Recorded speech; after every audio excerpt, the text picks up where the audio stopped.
नमस्कार मित्र हो, स्नेहंकुर देशिंगवर आपले सहर्ष स्वागत.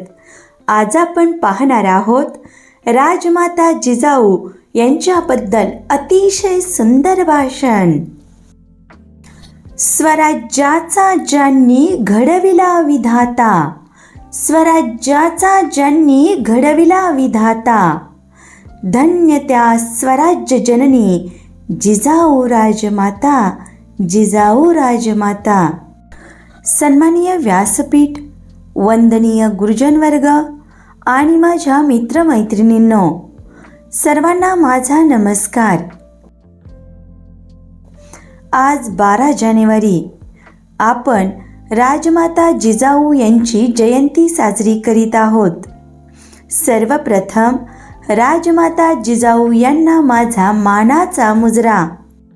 राजमाता जिजाऊ ह्या हिंदवी स्वराज्याचे संस्थापक छत्रपती शिवाजी महाराज आणि प्रतापवीर संभाजी महाराज या 2 छत्रपतींना घडवणाऱ्या आदर्श राजमाता होत्या. त्यांचा जन्म 12 जानेवारी 1598 रोजी बुलढाणा जिल्ह्यातील शिंदखेड राजा या गावी झाला. त्यांच्या वडिलांचे नाव लखुजीराव जाधव आणि आईचे नाव म्हाळसाबाई उर्फ गिरिजाबाई हे होते. त्या लहानपणापासून खूप हुशार आणि धाडशी होत्या. त्या युद्ध, राजनीती व शिक्षण यात कुशल होत्या. त्यांना मराठी, संस्कृत, फारसी, तेलुगू, उर्दू व हिंदी या भाषाही अवगत होत्या.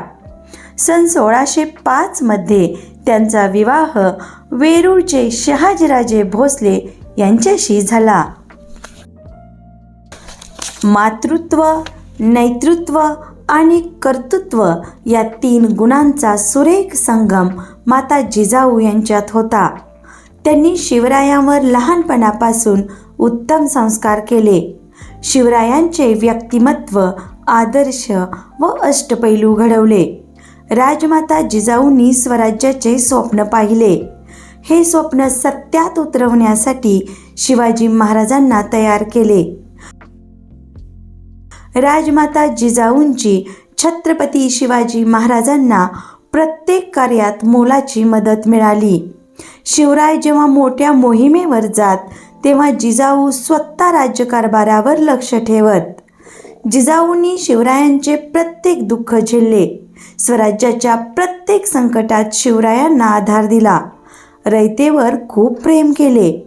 त्यांनी स्वतःपेक्षा अधिक रयतेला जपले. दुर्दैवाने 17 जून 1674 रोजी या महान राजमाता जिजाऊंनी अखेरचा श्वास घेतला. आजही राजमाता जिजाऊ यांचे नाव घेताच प्रत्येकाच्या अंगावर शहारे येतात. धन्य त्या राजमाता जिजाऊ, धन्य ते छत्रपती शिवाजी राजे.